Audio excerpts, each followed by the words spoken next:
First of all, I'm shocked that you would order chocolate chip cookies at a restaurant. Every time. Really? If it's on the menu, I order. I love the cookie plate. Wow. But now that you say that, I will say it is often disappointing, but sometimes. From King Arthur Baking Company, this is Things Bakers Know. I'm Jessica Badalona, staff editor at King Arthur Baking. And I'm David Tamarkin, King Arthur's editorial director. Jessica, what are we doing here? Well, here at King Arthur, we're committed to helping people become the best bakers they can be. We're a 200-year-old baking company. You've probably seen our flour at the grocery store, but we've also published cookbooks. #1 bestseller cookbooks. We also have a baking school. We have a website with recipes and tons of information about baking.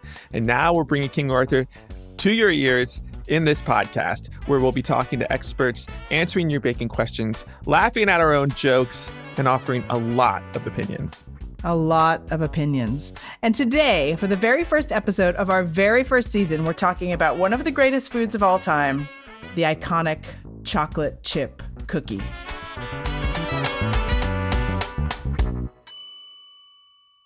I already had 1.5 today, Jessica. Well done. Good. We got to keep up our quota. 3 o'clock? 2:30. Yeah, so I'm on my way. I mean, I have not eaten any today, but I think I've eaten more chocolate chip cookies in my lifetime than any other cookie, and maybe even any other sweet thing, honestly. For me, they're basically the greatest of all time when it comes to cookies. Chocolate chip cookies are America's favorite cookie. They're my favorite cookie. And frankly, I'm just glad I was born in the same century as the chocolate chip cookie. They were first popularized by Ruth Wakefield of the Toll House restaurant in Massachusetts in the early 1930s. Nestle and Pillsbury started selling refrigerated chocolate chip cookie dough in the 1950s. Nabisco launched Chips Ahoy in the 1960s, and that started a packaged cookie revolution. Shout out to Famous Amos. If you know, you know.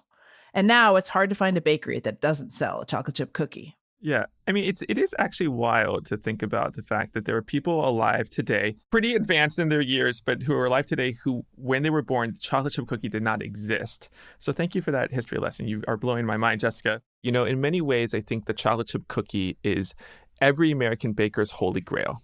It's the GOAT. And the thing about it that I've been thinking about is that people never stop tinkering with it. No. And here in New York, where I'm recording from, and everywhere actually right now, we see lines forming around the planet, all the way around the planet. You can see it from space.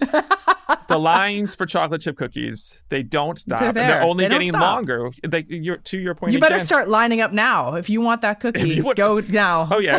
Hopefully you're listening to this in line. But yeah, it is remarkable. It's been around for almost 100 years, and yet we still have cookie fever. I know you've been on your own journey, David, trying to find the ultimate chocolate chip cookie, and I'm curious about what you might have found out there and what you've learned. Totally. This is what I've seen. Cookies are in their extra era. Every cookie I see now, it's like extra, extra, extra. And it can be extra big, and some of them are extra small. So right now in New York, there are so many places where you go and you get a cookie, and it's so big, you need 6 people to eat it.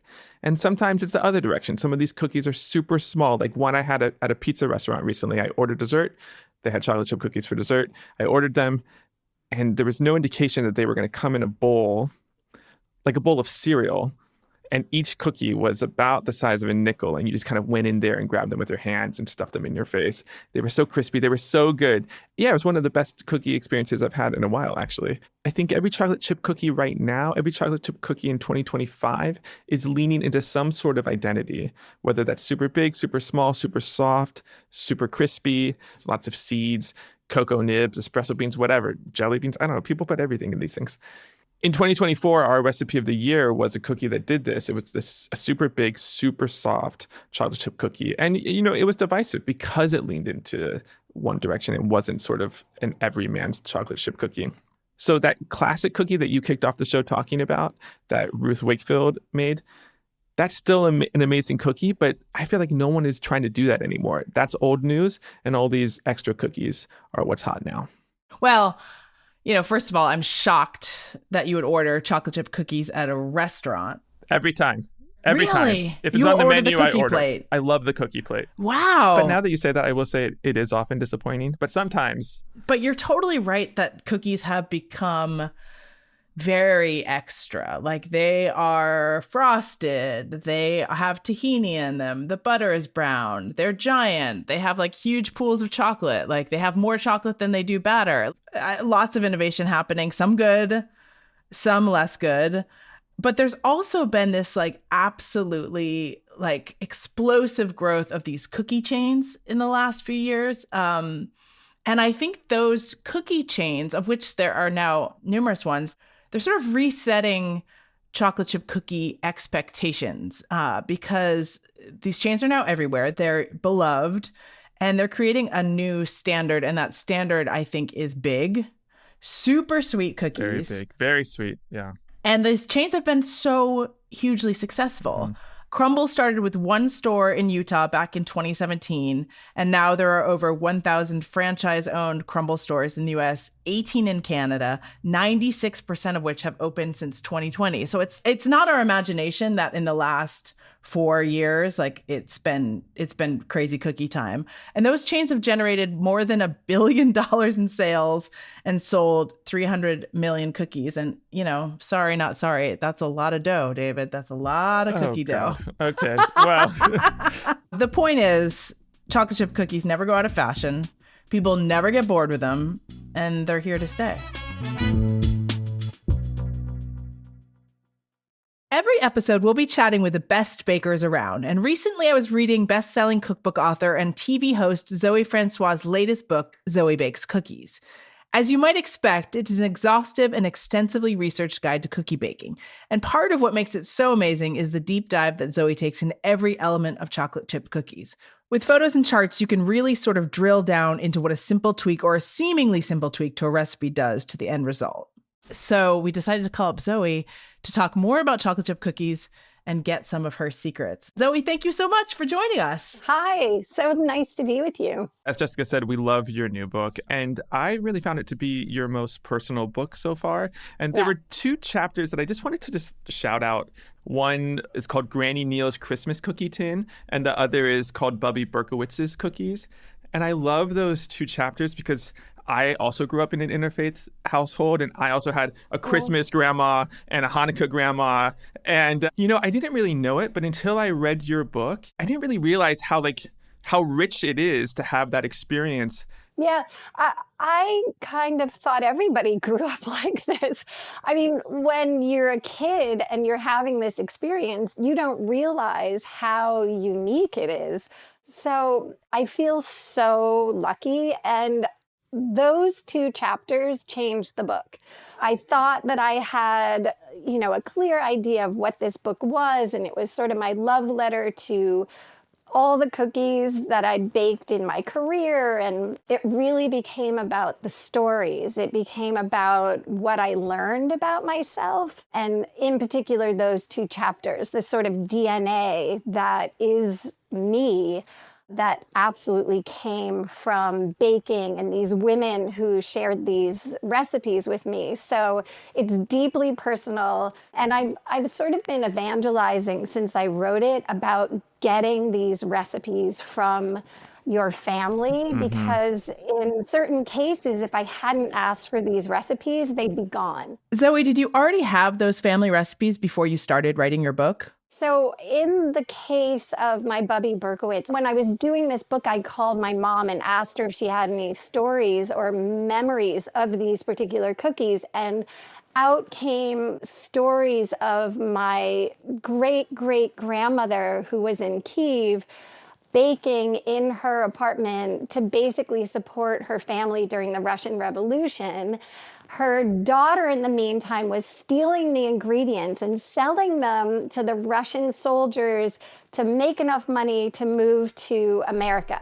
So literally, I would not be standing here if it weren't for cookies. It's incredible. That's amazing. Who knew cookies would have that impact? In the book, you talk a lot about what happens if you alter one ingredient in your chocolate chip cookie dough, like if you use brown sugar instead of granulated sugar, or you swap shortening for some of the butter, or use less flour or more baking powder.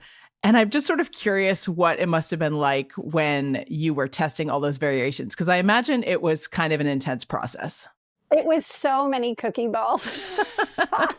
I have a freezer in my basement, and it was basically filled to the brim with, scooped out cookie balls and test after test after test.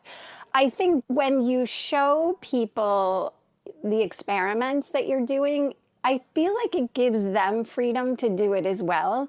And so I really wanted to show people, if you add a little bit more sugar, this is what's going to happen, because people substitute in a recipe all the time. And we're, as recipe developers, we're often asking them not to. Yeah. Begging them not to. Yeah, we're begging them so that they will end up with the results that we had worked really hard to land on. Yeah. And in this case, I wanted people to substitute, but I wanted to give them some stepping stones to getting to where they actually were trying to go. Yep. And so, do they want it a little bit crispier? And this is what will happen if you have a little less or a little more of one of the ingredients, so that when they start their experiments, they'll land closer to where they want to be faster. And then they have to come back to me and share what they've changed so that I can try it. Behind some paywall, is there the true Zoë François perfect cookie? Or is is that idea sort of absurd to you because all of these cookies are great cookies and you might want one or the other at a different time? The current favorite, I think, is the cover recipe, which is the smash cookie. Levain, the cookie company in New York City, was far and away the most recommended chocolate chip cookie that I got back from my very scientific ask on social media. And the smash cookie was sort of my first attempt at recreating that cookie, and I wasn't loving it. Well, I mean, I think for anyone who hasn't had the Levain cookie, they're large. They're just set around the edges, but the inside is basically like a ball of raw cookie dough. Yes, and people are mad for this. It's just not necessarily my taste, but they are outrageously popular. Yes. So I may be alone in this. So anyway, I baked them. And then because I wasn't loving them, I just took a spatula and smashed them down. And the way that they set up after I did that was very exciting to me. All of a sudden, they had just the right amount of that ooey gooiness in the center. It wasn't like this big old block of it. So I take this giant ball, I actually bake them so you get this sort of crispy outside, and then I smash them once they come out and let them set just like that. That way you get that sort of ooey gooey center. If you put them back in the oven, they're going to set up a little bit more. Again, whatever your preference is, try it both ways and see which one you love. I know our test kitchen director, Sarah, was very inspired by the technique, so she applied it to her recipe for oatmeal and date smash cookies, which you can find on the King Arthur website, as well as linked in the show notes, and which is one of my very favorite new recipes of ours. Zoë François, thank you so much for being our guest here on Things Bakers Know. I want to give you the last word. If there's anything else you want to say about chocolate chip cookies. A big tall glass of milk. That's it. Perfect. We'll put a link to Zoe's habit-forming chocolate chip smash cookies in the show notes, as well as a link to your phenomenal book, Zoë Bakes Cookies. Zoe, where else can our bakers find you? Basically, Zoë Bakes anywhere, on Instagram, Substack, my website, Facebook. It's all Zoë Bakes. Amazing. Great. Thank you. This has been such a treat. I love chatting cookies with you.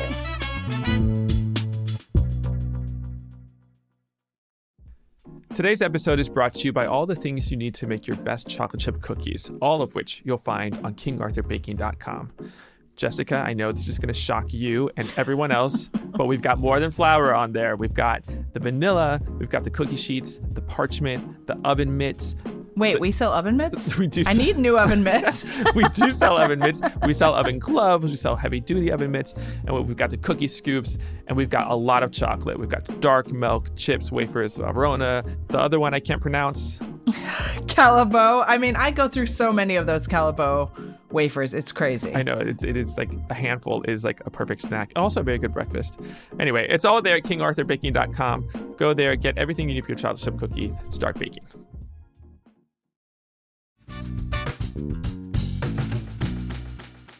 I know our listeners have a lot of questions about chocolate chip cookies, so let's get into it. It's time for Ask the Bakers. Maybe you have a baking question that's stumping you. If so, head to kingarthurbaking.com/podcast to record a voice message, and we may end up using it on the show. That's kingarthurbaking.com/podcast.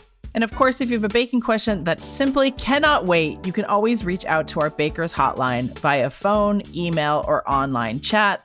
Just go to kingarthurbaking.com/bakers-hotline. That's kingarthurbaking.com/bakers-hotline, or call us 855-371-2253. That's 2253 as in bake. I can't wait to hear what people ask us. We are ready. We're ready for your questions. Operators are standing by. All we're doing is waiting by the phone all day, all night. Yeah. I don't eat until we get a question. I don't sleep until we get a question. So please send a question. I'm hungry. Call us. I'd like to know why my chocolate chip cookies are either very, very flat or very, very puffy. And I don't use any different recipes. I don't use any different ingredients. What am I doing that changes them? I like them with a little bit of puff to them, but I either seem to go to one extreme or the other. What am I doing wrong? Oh, this is a good question. Well, here's my theory. I think I know what's going on too. Wait, can I tell you my theory first? I have an idea. At the count of 3, let's name the piece of equipment that we hope they're using in the kitchen when they're making their cookies, okay? Okay. Or can this be the piece of equipment that we think is messing them up? Yes. Okay. On the count of 3. 1, 2, 3. Scale. Children. I think your children are pulling tricks on you. Sorry, you had the right answer, I think. So at King Arthur, we always encourage bakers to bake using weight rather than volume, which is like cups and tablespoons. That's because no two people scoop the same weight of flour when they scoop up a cup of flour. So I might scoop a cup of flour that's 120 grams. David might scoop up a cup of flour that's 130 grams. You know, it's true for cookies. It's true for all baked goods that getting a scale will ensure that your baked good comes out the same every time, or at least eliminate one of the huge variables. I love my scale. I use it every single day, multiple times a day. I do too. I use my scale every single day. Greatest baking tool you can own for sure. But I mean, there's other potential things that could be going on. And I think, David, you might have a thought about if it's not, say she is measuring with a scale. I think that's probably the culprit right there. I think let's just say that she's using a scale. I think the other culprit could be just a wonky oven. And one of the most mind-bending things I learned about chocolate chip cookies from our test kitchen is that a too hot oven doesn't make your cookies spread. It makes them seize up too quickly. That it's a too low oven that makes them spread, because the hot oven sets the outside crust immediately and the low oven doesn't set it soon enough so it spreads. So I always thought it was the other way around. But it doesn't really matter what the problem is. It just your oven might be running high sometimes and low sometimes. This country is full of wonky ovens. And so an oven thermometer is also a really handy thing to have. Solid advice. Let's move on. I have 2 questions for you guys. One is, does the shape of the chocolate chip matter? Like chocolate chips versus chocolate chunks versus buying up a bar of chocolate and cutting it up yourself? Would love to hear your thoughts on that. And then second question is, do you have recommendations or advice for the type of chocolate to use? Like bittersweet versus specifically baking chocolate or dark chocolate? Do you have a percentage or white chocolate? Yeah, so I'd love to hear what you guys think. Thanks. Where do I begin? I mean, I have so many thoughts about this. I think we can check off the easy answers first. So first of all, yes, the type of chocolate, the form of chocolate you use does matter. If you are using chocolate chips, those are designed specifically to not melt, and that has an impact on the final texture of your cookie. A chocolate chip cookie that uses chocolate chips will not spread as much. Right. Neither good nor bad. It's a stylistic thing. But yes, it absolutely matters. If you're chopping your chocolate, you're going to get pools of chocolate throughout your cookie. Your cookie is going to kind of lay a little flatter, and you're going to have less consistency between, chocolate bite to chocolate bite. You're going to have these bites that are full of chocolate and then parts of the cookie that aren't. Personally, that's my preference. Now, as to her next question about what type of chocolate to use, I mean, find your bliss, right? You know, I think there are plenty of good quality brands of chocolate chips out there. Semi-sweet chocolate is going to be sweeter than bittersweet chocolate. The specific percentage of cacao in bittersweet versus semi-sweet chocolate varies from brand to brand, but you can assume that semi-sweet chocolate is always going to be a bit sweeter than bittersweet. Really comes down to, you know, personal preference. And yours is? Well, it's a good question. I like bittersweet chocolate in my cookies, but my children like semi-sweet chocolate. You know, and honestly, often what I'm doing is like dredging up whatever bits and bobs of chocolate I have in my pantry. It's good to, I love a mix. So it'll be like some chocolate chips, some chopped chocolate, you know, everybody in the pool. And you know, it's always turns out pretty good. Yeah. I, like you, prefer a bittersweet chocolate in my cookie. For me, the chocolate is there to offset the sweetness of the cookie. Agreed. Yeah. I have a theory, Jessica, that's related to this question. Okay.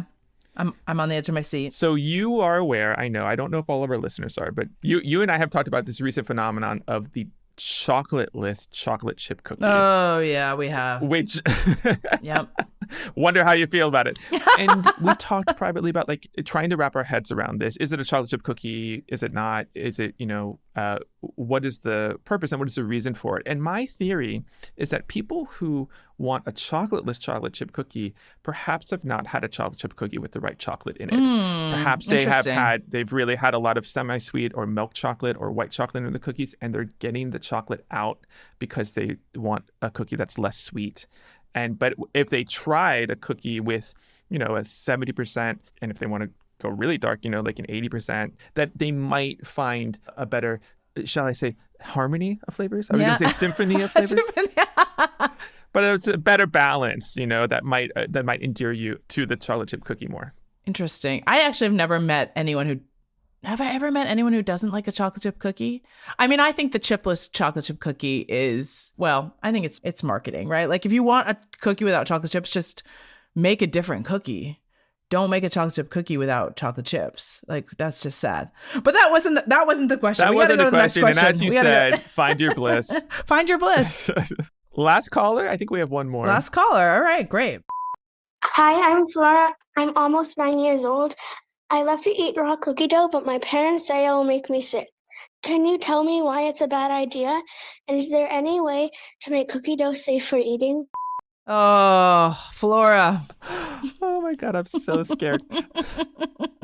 I feel for you, Flora. I mean, who amongst us has not filched a little bit of... David, you're rolling your eyes like you've never eaten raw cookie dough. No, I'm trying to collect myself. I feel so, I don't know why. That was really emotional for me because I understand where Flora's coming from, and I hear the longing in her voice to eat that cookie dough. I mean, it is hard to resist. In fact, my kids, whenever I make cookie dough, they would just like to eat, you know, I was like, do you want me to bake you a cookie tonight? And they're like, I'll just have a ball of dough.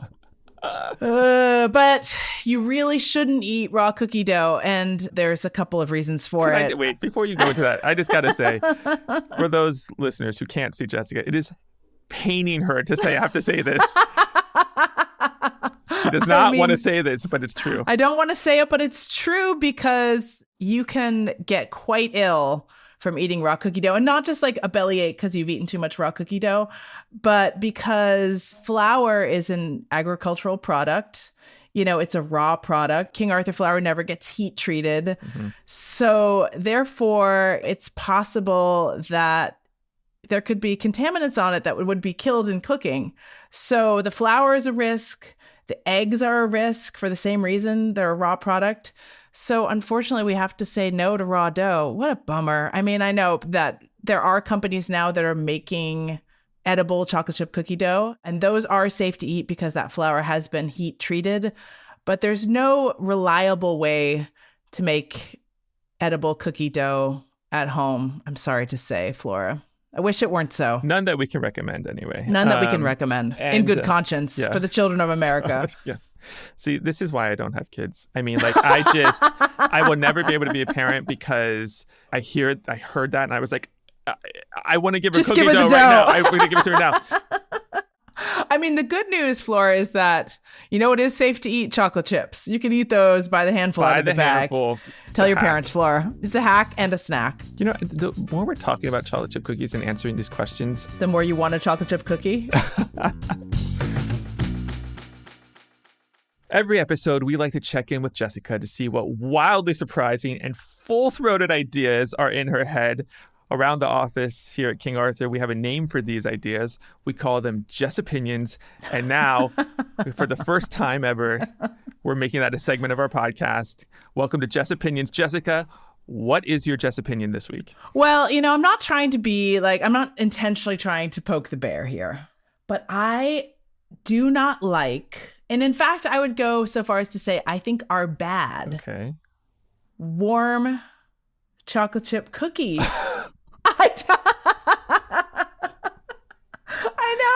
I know. What's wrong with me? I cannot believe. Okay, please explain. This is... Well, so you and I had gone to a cookie establishment together. That shall not be named, I assume. That shall not be named. And we had tried a bunch of the cookies. And by design, the cookies are served warm. They're baked frequently, and then they're put on heated mats so they stay warm. Yeah, that was a little weird. But I don't, when people are showing the chocolate chip cookie that they're breaking in half and they're real melty and soft, fresh out of the oven. Ugh, no, thank you. Wait, so when you make chocolate chip cookies, you don't burn your tongue eating one straight out of the pan? Oh, certainly not. Never. I would never. God. By the time my cookies are cool, I've eaten half of them. I feel disgusting, but it's not because they're warm. It's because I ate too many. No, I mean, I still want my chocolate to be not hard, right? I want there to still be some chocolate pooling, but I think the overall textural experience for me is better when cookies have had, say, I don't know, 10 or 15 minutes to cool. So they're they're solidly room temperature, on the warm side of room temperature, but they're not a molten cookie experience. I think what I don't like about a warm chocolate chip cookie is that there is no sort of textural contrast, right? It's just sort of raw dough. There's not a distinction between the edge and the middle. It just feels underdone to me in a way that I don't find appealing. That's a good point. The edges have not had time to set up and get crispy. Right. So it's sort of all middle. All middle. Yeah. Oh, gosh. I never thought about that before. Now I'm getting a little grossed out. Now you're getting a Jess opinion. Because I like the way I am. So I don't know. I mean, are we going to get hate mail? I don't know what's going to happen. Definitely going to get hate mail. But you know what? I would offend you till the day I die. You have a right to like cookies at whatever temperature you want. And that temperature seems to be not too cold, definitely not warm, but just right. And that's fine.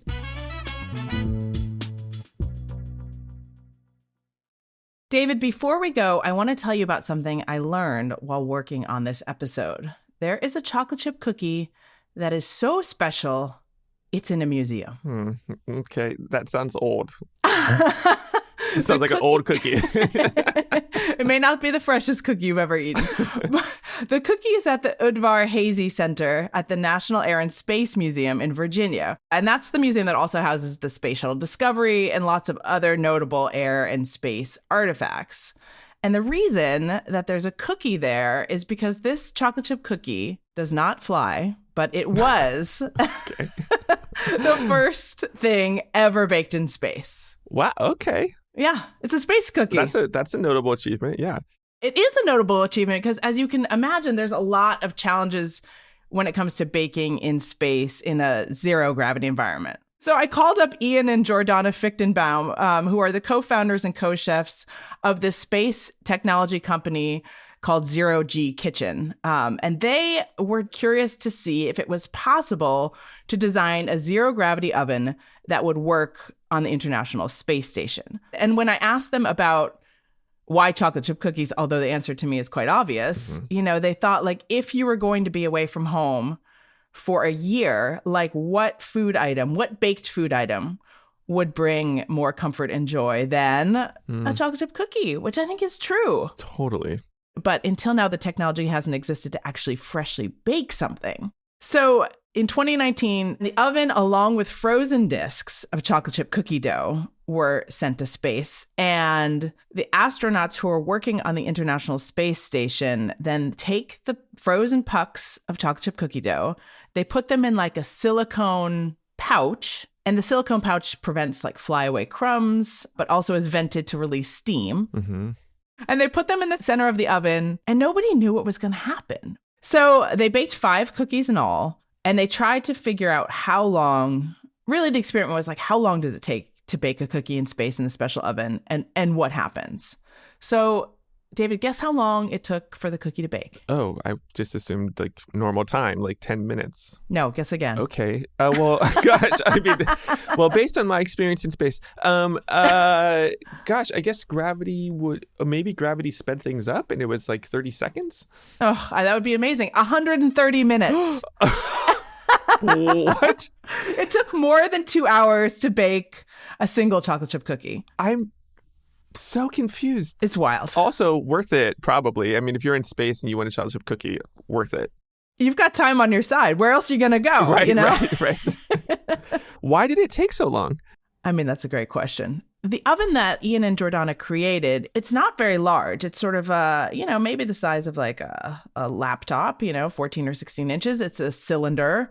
And it is designed to hold and bake food in the microgravity environment. And it heats using electric heating elements, so it pulls wattage from the space station. And Jordana described it to me sort of like a toaster oven or like an easy bake oven. I don't know if you ever had an easy bake oven. I did, where like the light bulb is cooking things over a very long period of time. So that sort of helped me understand like more or less what is happening. I think the first cookie that they baked for 25 minutes. That was not successful. It was like grossly underbaked. The second cookie, it was like 75 minutes. And they said at the 75-minute mark, they could smell a chocolate chip cookie. Finally, at 130 minutes with a 10-minute rest. And they determined that was the cookie that baked and seemed most like a cookie baked on planet Earth. And I say seemed because here's the worst part. Oh. They never got to taste the cookies. The astronauts didn't get to eat the cookies. That's why they're in the museum. You can't just have an astronaut eat anything or do anything in outer space because, what if they get sick? What if something bad happens? Have an adverse reaction. Gosh, this is torture. They smell a cookie for 2 hours and then they don't get to eat it? I know. Oh my God. It's totally torture. These people have a lot of willpower. I know. And they said they were really just interested in, could you do it? Not so much in, is it delicious? Which is a real mind bender to me. Look, I applaud their willpower. I applaud their curiosity. So they tell me that they know where one cookie is, which is on display at the Udvar Hazy Center. But the whereabouts of the other space-baked chocolate chip cookies is unknown. I think we know. I think we know. I'm imagining them like in a break room fridge or freezer somewhere, that somebody has tucked them away. And to hear Ian describe it, they, quote, lost track of the cookies. We'll never know if a space cookie was delicious. But we do know that this experiment has sort of paved the way for future space baking, which is really pretty exciting. And it may become more and more relevant as space tourism picks up, because I think there will be a demand for freshly baked cookies and beyond. And so I asked Ian and Jordana like what they were working on next, what they're currently thinking of as their next space baking experiment. And Jordana told me that they're considering experimenting with sourdough starter in space. Oh, wow. Yeah. I told them that we were very excited to hear about how space starter plays out, what happens with fermentation in space.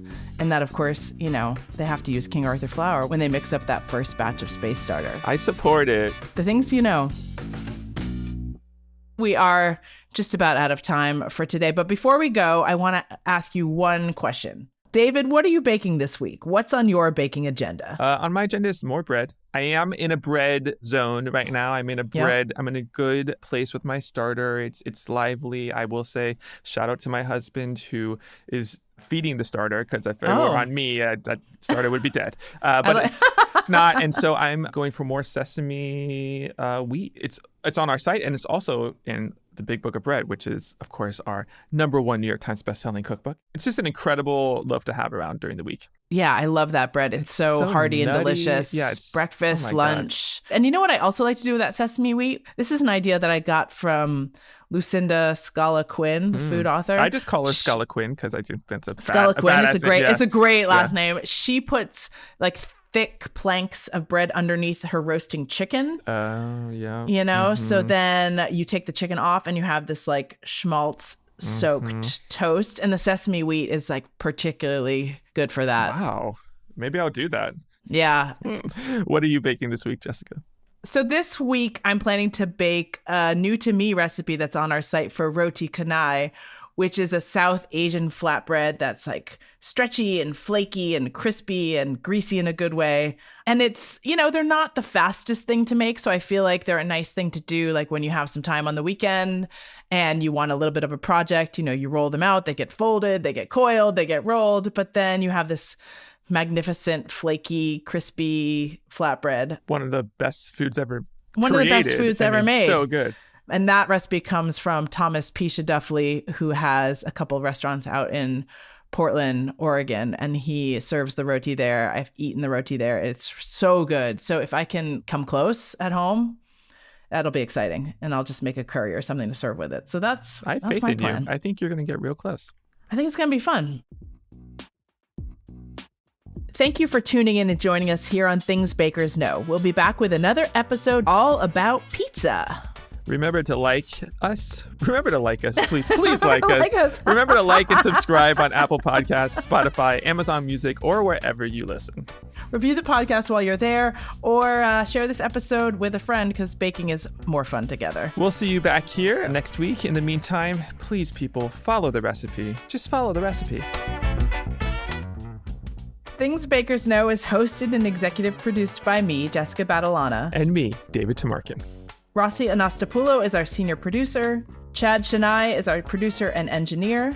Original music by Megan and Marcus Bagala.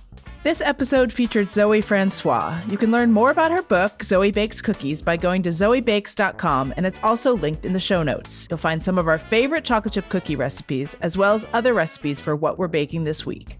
Things Bakers Know is a King Arthur Baking Company podcast.